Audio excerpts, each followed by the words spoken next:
What's up, boys? Welcome to CES 2025. Here we are at the ASUS booth, and as you can see, it's an absolute cluster.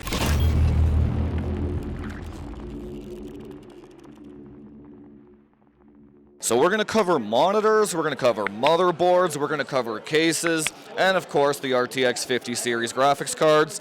And for you competitive COD bros back there, we've got a special surprise for you at the end that might help you compete. So let's go ahead and start with the motherboards that ASUS is presenting today, because that is the spot where there are the least amount of people. But you guys are all here for this bad boy, I'm assuming. I'm just getting used to this gimbal thing here. The X870E Apex.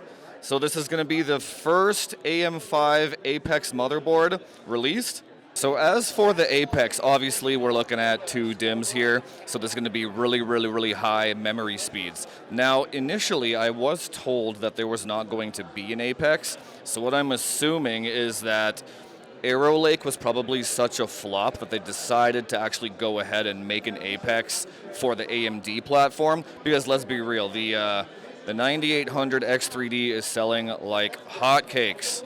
Now I know what everyone's going to be saying, Jufus, when are you going to test it? When are you going to test it? Well, see, here's the interesting thing. You guys that have watched my channel already know that AMD CPUs max out at 6400 megahertz of RAM, so it would be my suggestion to actually buy a motherboard that has the features that you want, not so much the max memory speed. Because let's say, for example, what's 6400 divided by 2? It would be 12,800. So technically, theoretically speaking, you would need 12,800 megabytes per second of DDR5 speed to match 6400. But it's not exactly 1-to-1, but let's say you would need, CU DIMM 12,000s to actually get to the same performance, right? So this, and then you would be in like that half ratio, what they call it, UCLK half ratio mode, right? But so this motherboard is really for AMD overclockers that want to hit world records. In terms of actual gaming performance, you're not going to see a difference between this motherboard and any of the other ones at all. So actually, my preference would be the actual X870E Hero, because if you go back to that video that I made, it does have that slim SAS connector. And this one, here you can see, does not have a slim SAS. Right? So I really like that connector. I also like the I/O and the LCD and all that stuff of the Hero. So if your max speed is 6400 anyway, yeah, I'm going to go with the Hero, you know what I'm saying? But I will test this board anyway, and we'll find out how fast the memory speed can actually go, just for scientific purposes. The next motherboard of interest here, you guys know this one. This is the Z890 Hero, but this is the one that's special. You got this little connector over here, and you have no power connectors. Yeah, this is the Z890 BTF. You would only get this one if you actually, well, you could use a normal graphics card too if you wanted to, if you just wanted a back connect motherboard.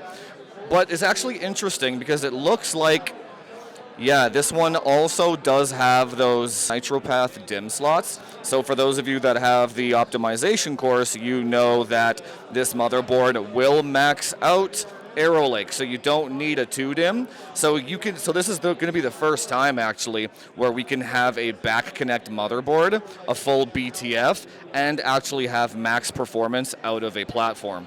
And for those of you that have been following my channel for a while, you know that I have been waiting for a full performance back connect motherboard, and here we go, we finally got it. Here are a couple of more motherboards, but we're only going to cover this bad boy on the end over here.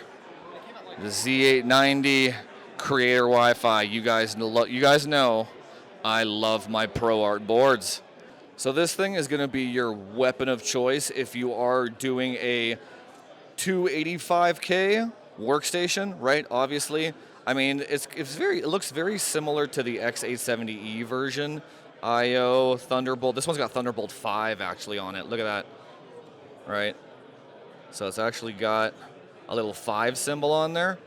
And then it looks like they've got one Thunderbolt 4 down here as well. But you can use those as regular USBs as well, right? But it's got a 10 gig. So I might actually give this one a shot and put it in the workstation and try and compare it with the 9950X ProArt workstation just to see what kind of happens with that. But yeah, I love ProArt. That's all up in my jam, man. Here we actually have the Ryujin 3 new CPU coolers. I've actually already got one of these to review. I just never got around to doing it yet.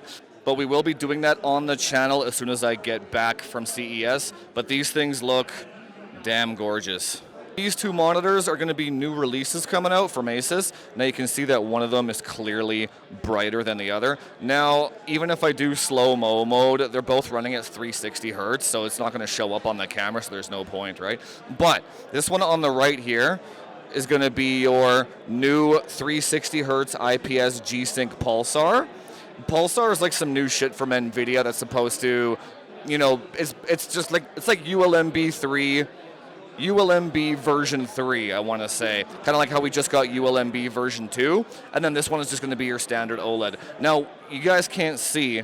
What they are trying to display is that the G-Sync Pulsar is actually brighter and more visually clear than a 360 hertz OLED. I have no idea if this is actually legit or not, but if it is, that is extremely impressive. Because then there would actually be no reason to get the OLED if you can just get an IPS that doesn't have burn-in, but also you get the picture clarity of an OLED. Now they say that when you actually turn on the Pulsar mode, the picture clarity is the equivalent of 1000 hertz. But you guys know me.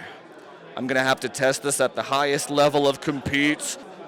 And a lot of you might be asking, why are they even releasing a 360 hertz IPS in 2025? Well, because honestly, a lot of people just still have burn-in anxiety, right? And it's not an unfathomable anxiety. Like if you're using your desktop for, you know, office work and you have a stale Windows desktop on your screen 90% of the time, yeah, you really shouldn't be going OLED, right?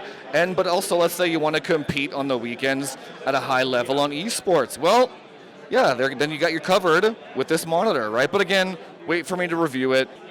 Oh shit, here's Linus. I'm actually surprised he's here. And Bitwit's over here too. That's pretty cool. So there are two more monitors that ASUS is actually going to be releasing in 2025. They only have this one on display right now. It is the 27-inch 4K 240 hertz. Now, there's not much to say here. You're getting a 27-inch 4K 240 hertz OLED refresh, right? Now, you do get the full DisplayPort 2.1 UHB 20R whatever 80 gigabytes a second, right? Now that means you get no DSC or display stream compression. Now personally, I don't know why there's so much DSC anxiety, but I know a lot of people have it, so they actually included that with these new monitors they're coming out with. Now the next one they're releasing is a 500 hertz 1440p OLED. Now you may be asking again, why would they release a 500 hertz when they just released a 480 hertz, right? Okay, let me show you something. So the new monitor isn't just a 500 hertz refresh. These new OLEDs that ASUS is coming out with are coming out with a key feature that I wish they had on the old ones. It's actually quite brilliant. So what they have inside this little bezel here is a little proximity camera. And what this proximity camera can do, you can adjust the sensitivity of it. What it does is it will actually detect if you walk away from the computer, and if it does, it will dim the OLED screen to black. So it does. So you're not unnecessarily using the hours or the burn-in on the screen. And then when you walk back to the screen, it turns back on. Now I asked, is it actually turning the monitor off, or is it just dimming it? Because I wanted to know if it had to re-handshake with the graphics card, and if it would lag trying to come back into the game, right? And they told me no, it only dims the screen down to black. It does not put it to sleep, and it does not have to re-handshake with the graphics card, which is a brilliant brilliant feature for burn-in anxiety. So if you guys haven't already picked up an OLED monitor, I would honestly wait for these models just for that proximity sensor OLED burn-in protection type thing. Now, one last thing, in terms of brightness, I would say it's about as bright as the old OLEDs. I don't really see a difference. Oh no, that was legit just the proximity sensor going off, so I'm gonna walk back. There you go. I just walked in front of it, turned it back on. Yeah, there's literally a damn lineup to get to the graphics cards over there. It's brutal. All right, here we go. It's my turn. Time to cover these bad boys. Look at this. From right to left, we have the Prime series, right? Then we have the Toughs. These all look kind of the same as the last gen, right? Tough is very similar. Kind of looks a bit more metally, a bit more bulky. Here's the Strix. The upgraded design is kind of like if the 3000 series and the 4000 series fucked and had a baby. This was kind of what it would look like, right? You can see that old 3000 series Ampere RGB light on the top, right? And the design on the front. The fan grills are basically the same as the 3000 series again. I like this one much better, but let's go over to the big boys, the Astrals. Yeah, these things are absolutely gangster. I'm going to try and get some nice B-roll for you guys, but they have an air-cooled model and a water-cooled model. Now, this water-cooled model looks very similar to the old Matrix, right? They kind of took some design elements from the Matrix. In terms of thickness here, I want to say that's kind of funny. They're putting a 2-slot bracket on it.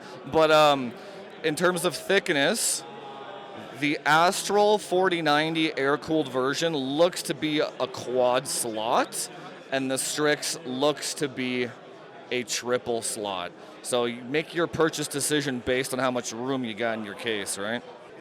Now, in terms of the MSRP and the pricing of these, we do not know yet, but I'm sure they will have it posted very soon. Now, for you boys that are interested in the law of the cheapest model, the Prime is not going to go up all the way to the 90 series. The Tough will. There will be a 5090 Tough, I believe, but the Prime is only going to go up to the 80. Now, one thing ASUS did add on all of their graphics card models this generation is the phase change GPU thermal pad. Now, I did ask and confirm this is genuine Honeywell PTM 7950. And on that same token, I did ask them about the heat cycling break-in period and how that's going to affect it. And they said that the heat cycle break-in on the pads are done from the factory, so the user and the buyer don't have to worry about it. It's done, ready to go, right as you buy the card. Now, I think that's a huge bonus. Why is that a good bonus? Because basically it's a win-win for the manufacturer and the end user that buys the product, right? So the reason why is that theoretically speaking, you should never have to worry about your paste drying out and the performance of the card degrading over 3, 4, 5 years, right? Technically speaking, you shouldn't ever have to repaste the card. It shouldn't ever have to dry out, right? Which would result in less RMAs for ASUS, less risk of disassembling the card for the user. I mean, there's no reason for you to ever to disassemble it now.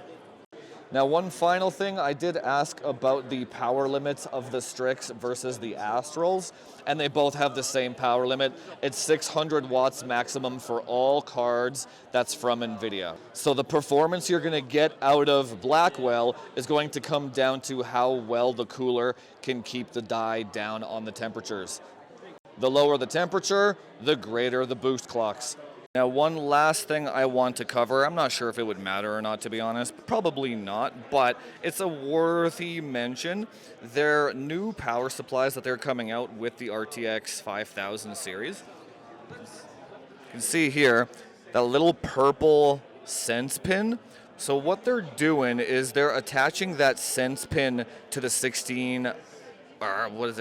12 volt high power connector, right, the 16 pin. And then what that thing does is it's going to detect the 12 volt rail that's connected to the graphics card and then isolate it away from the rest of the graphics card. Now the idea here is cleaner power, less power ripple, less noise on the line, etc., etc., etc. Now, whether or not that's actually going to do anything, yeah, your guess is as good as mine. It could just be a gimmick, but I mean, if you absolutely want to make sure that your RTX 5000 Astral liquid-cooled God mode graphics card works at its absolute best, then yeah, maybe you want to isolate the power going to it, right? To make sure it has the cleanest power possible. So if you had to choose one of these models on which one looks the best, leave it in the comments below. All right, the last thing that we're going to cover today is something that we don't usually cover on this channel, but there's a special feature of this mega monolith router. So if you guys know, especially you COD bros, with VPNing and the NetDuma and the region select and the whatever, the WTF fast and all that nonsense. Now apparently what they're advertising with this router is you can kind of set your region or how many hops to the game server, and it can do it on the fly using AI of some sort. So long story short here, let's say you want to COD bro it up and get bot lobbies to like India or something like that, right? Well, it will adjust which game server and which server hops it goes to on the fly in between rounds. So it will actually detect the packets after you're finished a game and then switch it over to another server that you wanted to without actually having any user input. Or let's say, for example, you wanted to just have the lowest ping you possibly can to have the best hit reg you can on any game that you're playing. Well, you just set it to find optimal server for me between every single game, and it will literally auto-adjust it on the fly. Now, I'm not sure if I'll actually test it or not. It does sound like a cool feature, but I already have such a low ping to any game that I play, so I'm usually okay, and I don't play COD, so I don't care about getting bot lobbies and all that. But maybe look out for that if it's something that you are interested in. Then they are advertising that as a feature of this router. Whether or not it actually works, I couldn't tell you though. But we are approaching AI server selection.